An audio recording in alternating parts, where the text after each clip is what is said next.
ہماری ویڈیوز دیکھنے کے لیے ہمارے چینل صراط جنت کو سبسکرائب کریں۔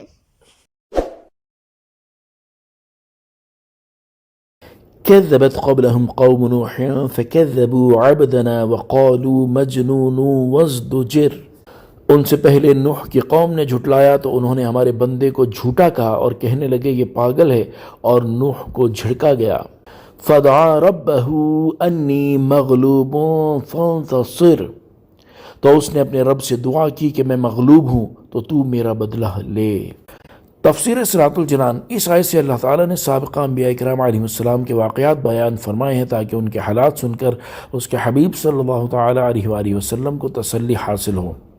ان آیات کا خلاصہ یہ ہے کہ کفار قریش سے پہلے حضرت نوح علیہ السلام کی قوم نے حضرت نوح علیہ السلام کو جھٹلایا، اور انہوں نے ہمارے بندے کو جھوٹا کہا اور انہیں دھمکی دی کہ اگر تم اپنے وعظ و نصیحت اور دین کی دعوت دینے سے باز نہ آئے تو ہم تمہیں قتل کر دیں گے اور سنگسار کر ڈالیں گے، اور ان کی شان میں کہنے لگے یہ پاگل ہے۔ اور انہوں نے حضرت نوح علیہ السلام کو دین کی دعوت دینے پر جھڑکا تو بہت عرصے ان کی اذیتوں پر صبر کرنے کے بعد حضرت نوح علیہ السلام نے اپنے رب عز و جل سے دعا کی کہ اے اللہ عز و جل، میں مغلوب ہوں تو تو ان سے میرا بدلہ لے۔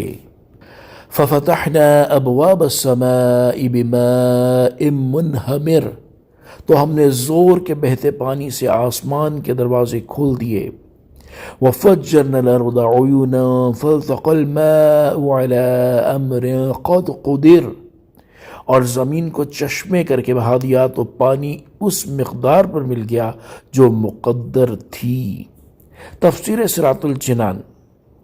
جب حضرت نوح علیہ السلام نے دعا مانگی، اللہ تعالیٰ نے ان کی قوم پر عذاب بھیج دیا۔ اسی عذاب کا ذکر کرتے ہوئے ان آیات میں ارشاد فرمایا کہ ہم نے زور کے بہتے پانی سے آسمان کے دروازے کھول دیے، اور وہ پانی 40 دن تک نہ تھما، اور زمین سے اس قدر پانی نکلا کہ زمین چشموں کی طرح ہو گئی، اور آسمان سے برسنے والے اور زمین سے ابلنے والے دونوں پانی اس مقدار پر مل گئے جو ان کے لیے مقدر تھی اور لوح محفوظ میں لکھی ہوئی تھی کہ طوفان اس حد تک پہنچے گا۔ وَحَمَلْنَاهُ عَلَى ذَاتِ أَلْوَاحٍ وَدُسُّرٍ تَجْرِي بِأَعْيُنِنَا جَزَاءً لِمَنْ كَانَ كُفِرَ، اور ہم نے نوح کو تختوں اور کیلوں والی کشتی پر سوار کیا جو ہماری نگاہوں کے سامنے بہہ رہی تھی۔ سب کچھ اس نوح کو جزا دینے کے لیے ہوا جس کے ساتھ کفر کیا گیا تھا۔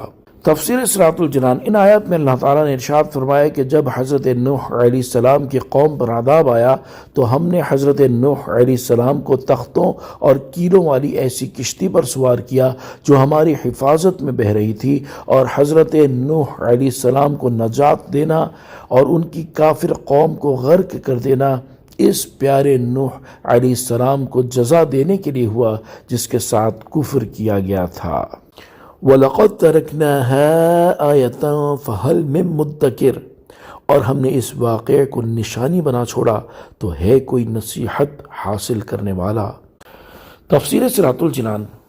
اس آیت کی ایک تفسیر یہ ہے کہ ہم نے اس واقعے کو کہ کفار غرق کر کے ہلاک کر دیے گئے اور حضرت نوح علیہ السلام کو نجات دی گئی، آنے والی امتوں کے لیے نشانی بنا چھوڑا ہے۔ تو کوئی ہے دھیان کرنے والا جو اس واقعے سے نصیحت اور عبرت حاصل کرے۔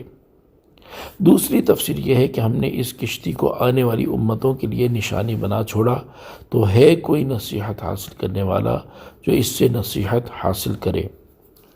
حضرت قتادہ رضی اللہ تعالیٰ عنہ سے مروی ہے اللہ تعالیٰ نے اس کشتی کو جزیرہ کی سرزمین میں اور بعض مفسرین کے نزدیک جودی پہاڑ پر مدتوں باقی رکھا، یہاں تک کہ ہماری امت کے پہلے لوگوں نے بھی اس کشتی کو دیکھا۔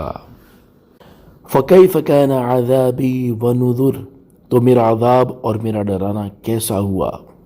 تفسیر صراط الجنان۔ یعنی اے حبیب صلی اللہ تعالیٰ علیہ وآلہ وسلم، آپ دیکھیں کہ اللہ تعالیٰ اور اس کے رسول کو جھٹلانے والوں کا انجام کیسا ہوا۔